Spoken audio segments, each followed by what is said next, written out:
बिस्मिल्लाहिर्रहमानिर्रहीम। अब हम 13.3 का क्वेश्चन नंबर 9 डिस्कस करेंगे। ये बहुत ही इम्पोर्टेंट क्वेश्चंस है और कुछ जो है वो टिपिकल भी है थोड़ा-सा। तो इसको समझने की कोशिश करें तो 10 क्वेश्चन है वो ऑटोमेटिकली आपको आ जाएगा। तो इसको जो है ना पूरी तवज्जो से सुनना है। तो मैंने फुल कोशिश की है इसको फुल एक्सप्लेन किया जाए। तो find point on the curve कि सबसे पहले तो हमने एक पॉइंट एक कर्व पर फाइंड करना है जो कि कर्व हमें गिवन है 5 sin of t cos of t और 12t at a distance 26 pi units long the curve from the starting point in the direction of increasing arc length। तो इसको इस क्वेश्चन को समझने की पहले कोशिश करते हैं। उसने हमें एक स्टार्टिंग पॉइंट दिया है जिसको हमने ये कंसीडर कर लिया है कि वो ये है, ये स्टार्टिंग पॉइंट है। उसने हमें ये दिया है कि 0, 5 और 0 है। उसके बाद उसने हमें ये बताया कि इस पॉइंट से जो है ना 26 पाई यूनिट्स लेंथ तक, यानी कि ये यहाँ से लेकर यहाँ तक जो तो क्या किया कि एक उसने स्टार्टिंग पॉइंट दे दिया और उस पॉइंट से 26 पाई यूनिट्स तक एक और पॉइंट है, तो वो पॉइंट हमने फाइंड करना। अब हम जानते हैं कि ये जो कर्व है ना, ये किस पे डिपेंड कर रही है? पैरामीटर टी पर। तो जब भी हम टी की वैल्यू चेंज करते जाएंगे तो हमें एक पॉइंट मिलेगा और उस पॉइंट की जो पोजीशन होगी वो चेंज होती जाएगी। ठीक हो गया। अब यहाँ पर फॉर एग्जांपल ये सर्कल है, ठीक है।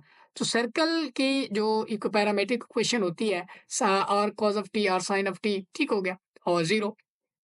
तो जब भी हम टी की वैल्यू पुट कर देते हैं, टी की वैल्यू चेंज करते रहते हैं, तो कभी यहाँ पर उसकी पोजीशन होती है, कभी यहाँ, कभी यहाँ, कभी यहाँ, ठीक हो। तो ये इसी तरह से जब भी टी चेंज होगा, ठीक हो गया ना, टी की वैल्यू इंक्रीज करती जाएगी तो पॉइंट यहाँ से यहाँ तक आ जाएगा।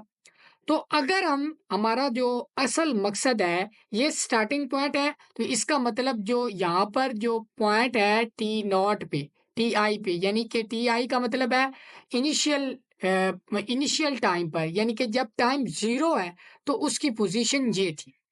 अब कुछ टाइम गुजरा और डिस्टेंस ये कवर हुआ, उसके बाद उसकी जो पोजीशन है एट टाइम टी एफ पे उसकी ये है। तो हमने ये पॉइंट फाइंड कर, इस पॉइंट को फाइंड करने के लिए जस्ट हम ये टी एफ यानी कि वो फाइनल टाइम अगर फाइंड कर लें और उस टाइम को यहाँ पर पुट कर दें तो वो हमें पॉइंट भी मिल सकता है।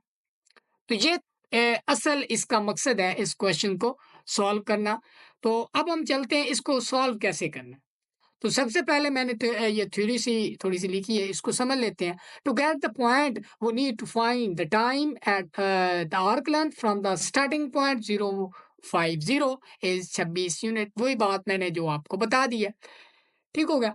तो हमने वो पहले टाइम फाइंड करेंगे, जिस टाइम गुजरने के बाद उसने इतना डिस्टेंस कवर किया है, अगर वो टाइम फाइंड कर लें तो क्या करेंगे, उस टाइम को वहां पर पुट करके हम वो पॉइंट फाइंड करेंगे। Let the point we looking for B T F है, तो वो हमने लेट कर लिया। As need to find the v. तो अब हम आगे जो प्रोसेस होगा वो हम किस तरह चलते हैं, इसको हम लेकर चलते हैं।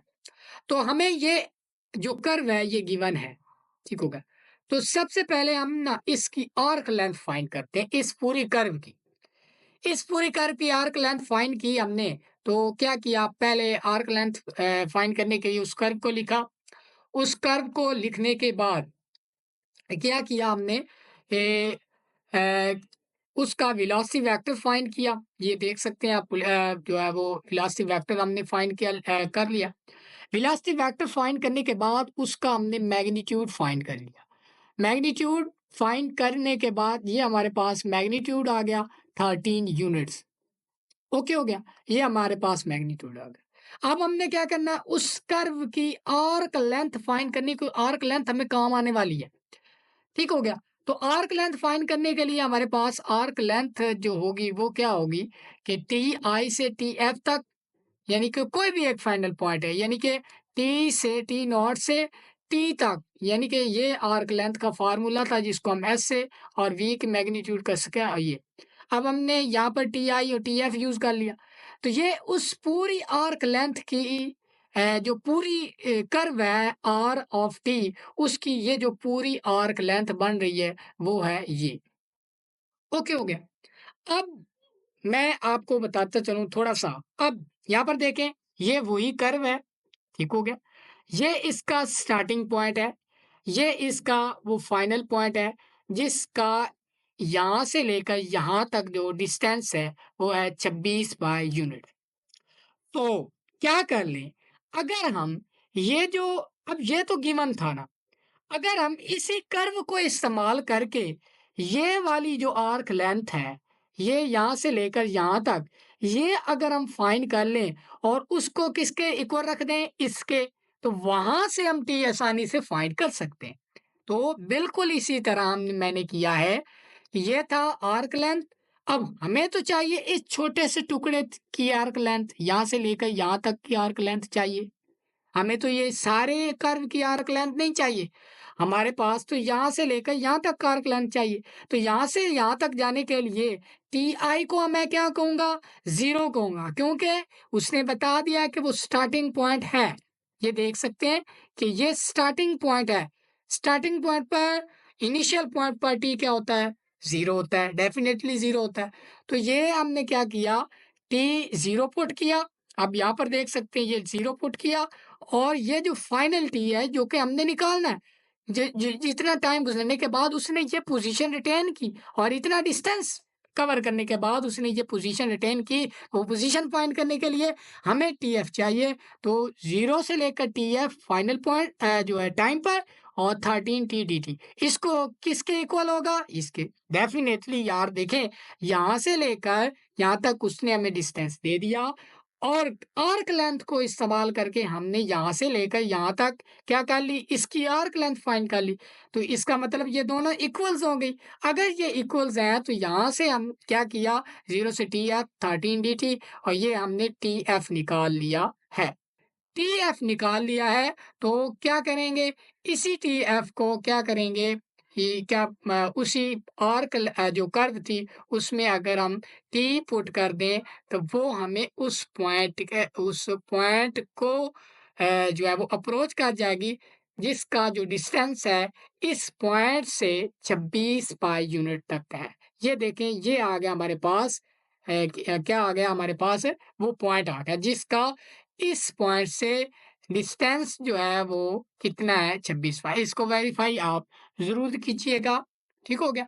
तो ये क्वेश्चन था बहुत ही जो है ना वो मैंने इसको कंसाइज़ करके आप समझा दिया कि किस तरह मैंने इसको अप्रोच किया है। ये भी क्वेश्चन बिल्कुल सेम उसी तरह का है। Find out the point on the curve r of t 12 sine of t, 12 cos of t और ये 5 टी है।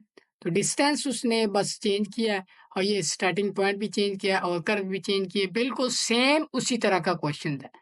तो ये आर ऑफ टी हमने निकाल दिया 12 sine of t minus 12 cos of t हमारे पास है और इसके बाद 5 टी है हमारे पास। तो इसका हमने क्या किया? डेरिवेटिव लिया, तो 12 कॉस ऑफ टी बन गया माइनस जो कॉस था वो साइन में चेंज होगा तो यहाँ पर प्लस आ जाएगा, प्लस 12 साइन ऑफ टी और ये 5। तो इसका हमने जो है वो क्या करना है? मैग्नीट्यूड फाइंड कर लिया। मैग्नीट्यूड फाइंड करने के बाद ये मैंने 144 cos of T, 144 sine square of t और 25, तो ये भी 169 बन गया और ये 13 यूनिट्स के इक्वल है। तो बिल्कुल उसी तरह जो गिवन जो था हमारे पास ये डिस्टेंस था, उसको हमने इसके इक्वल रख दिया, तो ये हमारे पास पाई आ गया और इसी पाई को हमने क्या कर दिया? यहाँ पर पुट करने के बाद हमारे पास जो पीएफ आया वो ये था। ठीक हो गया? तो पहला क्वेश्चन आपने इंतहाई जो है वो तवज्जो से अगर आपने अटेंड किया है, तो बिल्कुल इस अगले क्वेश्चन को आपको जो है वो आसानी होगी।